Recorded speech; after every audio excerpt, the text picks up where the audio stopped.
सबसे पहले मैं अधीर जी और बंगाल की जनता, बंगाल के हमारे कार्यकर्ताओं का दिल से धन्यवाद करना चाहता हूं कि पिछले 2-3 दिनों में आपने यात्रा को इतना सफल बनाया, इतनी ऊर्जा, इतनी शक्ति, इतनी मोहब्बत आपने हमारी यात्रा में डाली। धन्यवाद अधीर जी।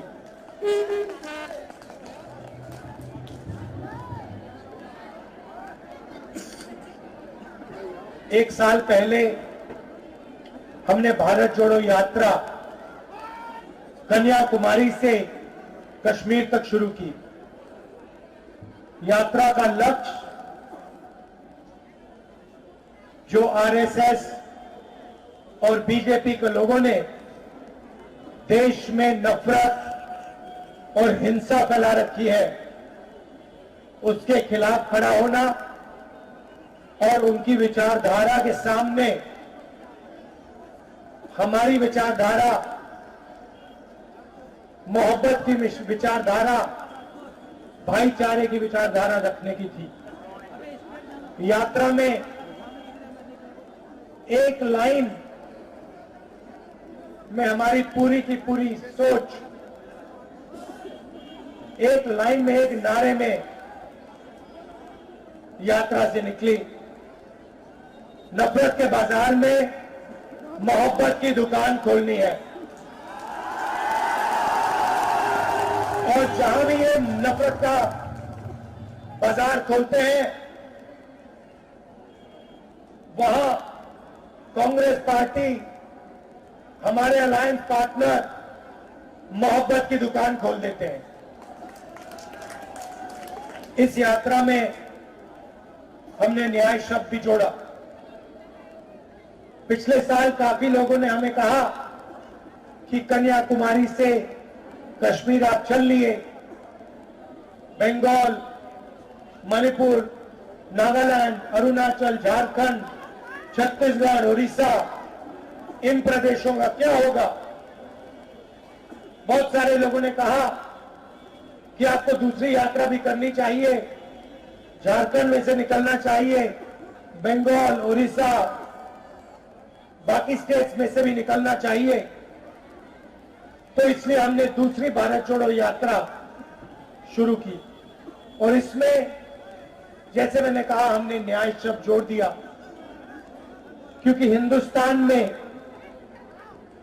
आज करोड़ों लोगों के साथ अन्याय हो रहा है। यहां पे हजारों युवा हैं। आप चाहो भी तो नरेंद्र मोदी के हिंदुस्तान में आपको रोजगार नहीं मिल सकता। सही बात है, गलत बात है? ठीक से बोलो, सही है। दिल्ली तक सुनाई देना चाहिए। क्यों? क्योंकि नरेंद्र मोदी ने नोटबंदी की, गलत जीएसटी लागू की और जो छोटे व्यापारी हैं, स्मॉल एंड मीडियम बिजनेस जो चलाते हैं, उनको नोटबंदी से, जीएसटी से उनको खत्म कर दिया। तो जो हमारी रोजगार की रीढ़ की हड्डी है, उसको नरेंद्र मोदी जी ने, बीजेपी ने तोड़ दिया और नतीजा यह है कि हिंदुस्तान में आज करोड़ों युवा हैं, मगर 40 साल से सबसे ज्यादा बेरोजगारी हमारे इस देश में है, क्योंकि नरेंद्र मोदी जी चाहते हैं कि युवाओं को रोजगार ना मिले और हिंदुस्तान के 2-3-4 अरबपति इस देश का पूरा धन उठा के ले जाए। तो हमने आर्थिक अन्याय,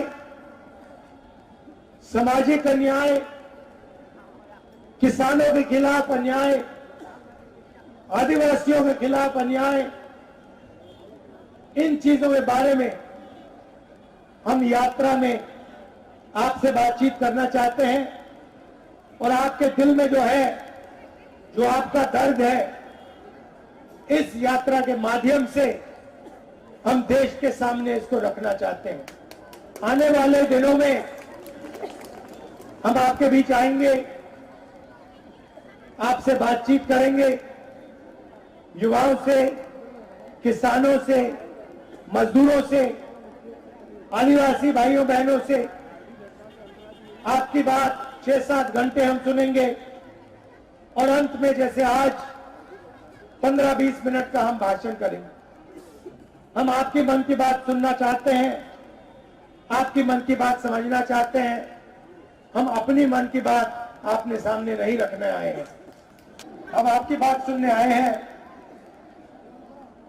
आपके दिल में जो है वो समझने आए हैं। आने वाले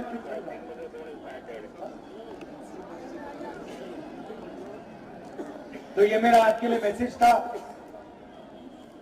आने वाले दिनों में आप हमारे साथ चलिए, यात्रा में शामिल होइए और जैसे मैंने कहा, नफरत के बाजार में मोहब्बत की दुकान खोलिए।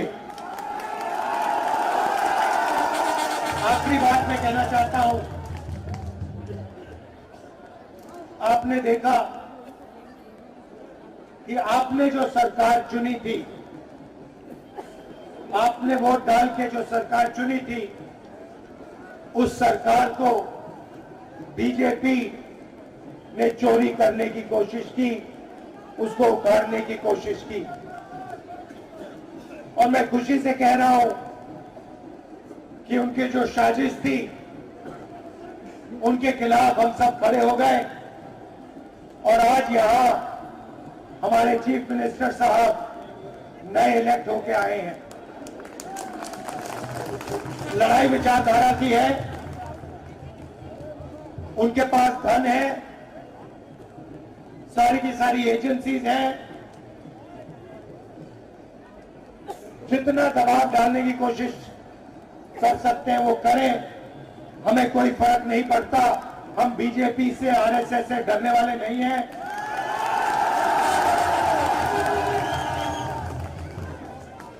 तो मैं झारखंड की जनता को बधाई देना चाहता हूं कि आप डरे नहीं, आप पीछे नहीं हटे और आपने अपनी सरकार बचाई। धन्यवाद। जय हिंद।